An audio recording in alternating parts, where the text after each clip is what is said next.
Hello guys, in this video we are going to discuss about various different types of controls. We've already seen controls one by one, right? So in this video we will be covering about certain properties of few controls that are very commonly used.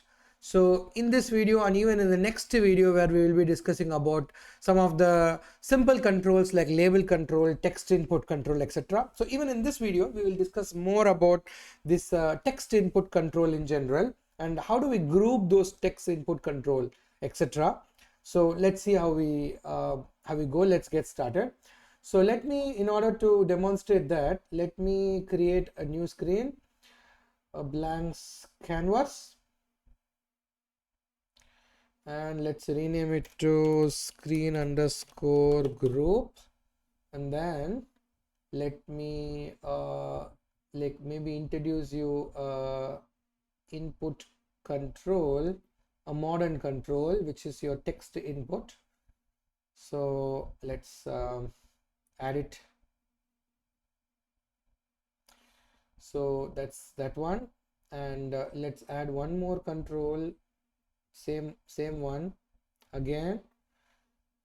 So you again have a lot of properties related with this control. We will explore that one by one maybe in the next video, but like in order to vary the property you have to select the control and then go ahead and change it, right? Before that, let's just name it to something meaningful.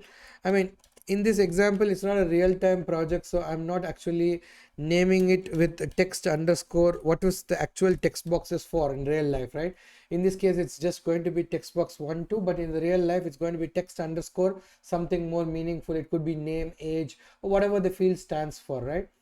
So let me choose the, maybe I will also flip it all around. This is text box 1 and this is text box 2. If I want to vary the property of this checkbox, text box, I will have to select the text box, and then let's say for example I'm changing the color to light blue. So again this one, let's change the color to something else. So all that needs to happen by individually changing the control, right? What if we have hundreds of control and we want to change the property together into all the controls? For that reason, for example, I want to make this invisible, so I need to select this control and then click on it, so this control becomes invisible, right? So what if I want to make all the controls invisible? Again, I can use the concept of group. Okay, so let me just change it back to visible. So let me now select the field, this and this together, and then there is a group button here, or else there is also a group button here. Either ways, just click and then say group underscore text input. Okay, so that's the group and that's my text box, so text inputs. So I have grouped even in the UI level, you see that they are grouped together. So now you want to play around with any specific property, you just need to go to the, for example, I don't need to set the visible property of each control to invisible to make it invisible. I can go to the group level, and in the group level we could change the visibility here. Okay, so let's do something. We can also affect the property of a control through a property of another control, right? Let's see how it happens, and I will use visibility as an example to demonstrate that. So let me insert checkbox. I think we've already seen a glimpse of checkbox in the past.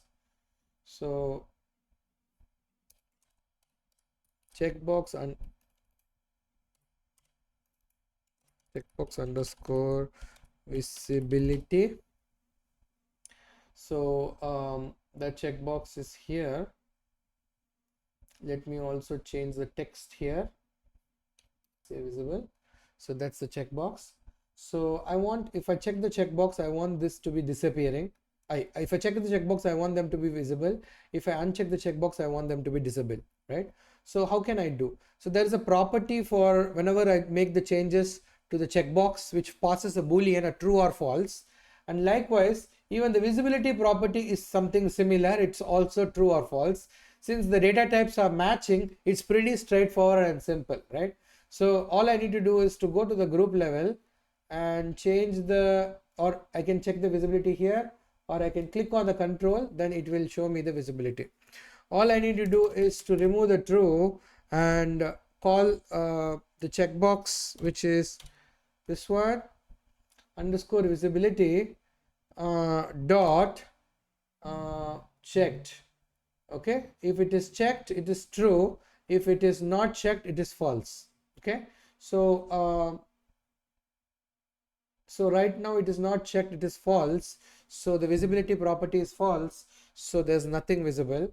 But if I check it, then the checkbox is visible, right? So it's very simple, right? So we achieved it.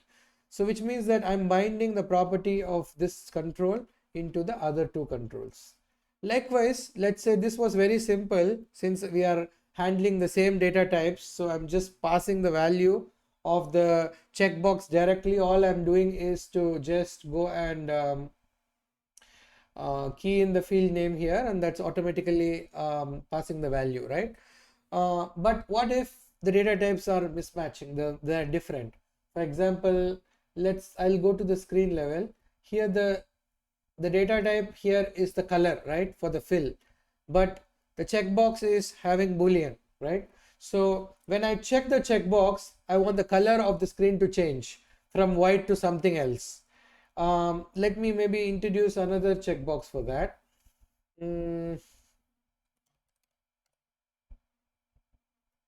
Let's say this is the color. Okay. So now we can actually use a if statement under the screen's color, under the property fill. The if statement would say that if the color is checked, then change the whole screen to red. If the color is not checked, then keep it as white, something like that. So the if statement is something that we will have to use now. So I'm going to remove this and say if, open the braces, and then I'm going to say I may need to change the name, but it's okay for now. I'm using this checkbox. You see here, it's automatically giving you a suggestion. So pick the logical statement.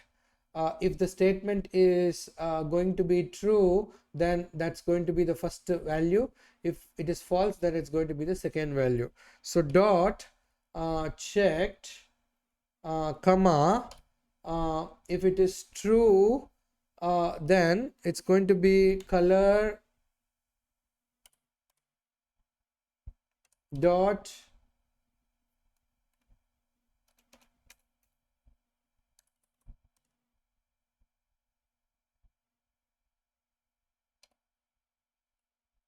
red. If it is false, then it's going to be color dot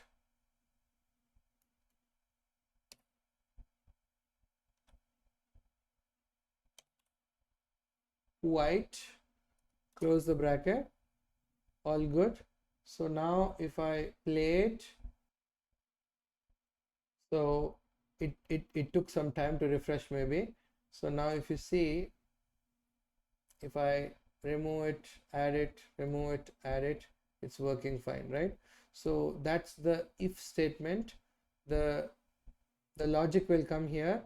If the logic passes true value, then it goes here. If it logic passes false value, it goes here.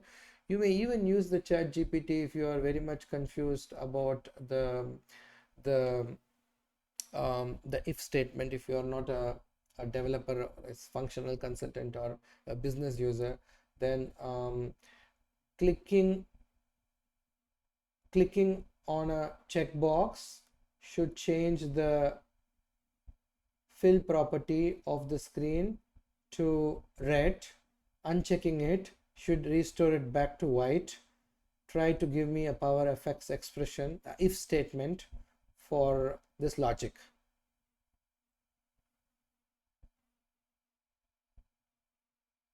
So you need not be really very perfect. Just talk to the um, I did not even reviewed what I spoke. I believe it's right. So right now you see that there is this formula, that is if checkbox value, in this particular case they are just directly calling out the color, not even the color dot whatever, it's just calling out the color red and white. So this here, you need to replace it with your actual checkbox uh, name and then the color, right? So this is another way that you could easily come out with this if statement if you do not want to type it yourself, right? So hope it makes sense, guys. This is all about how do we bind a property of one control into the another control, and how do we group the control all together. All this is something that we've learned in this video. So in the next video, we will explore a little more further about the various different properties of the label control and the text control, because those are very commonly used control in various different forms. So we may need to explore it a little more deeper. So we will do that in the next video. Until then, bye.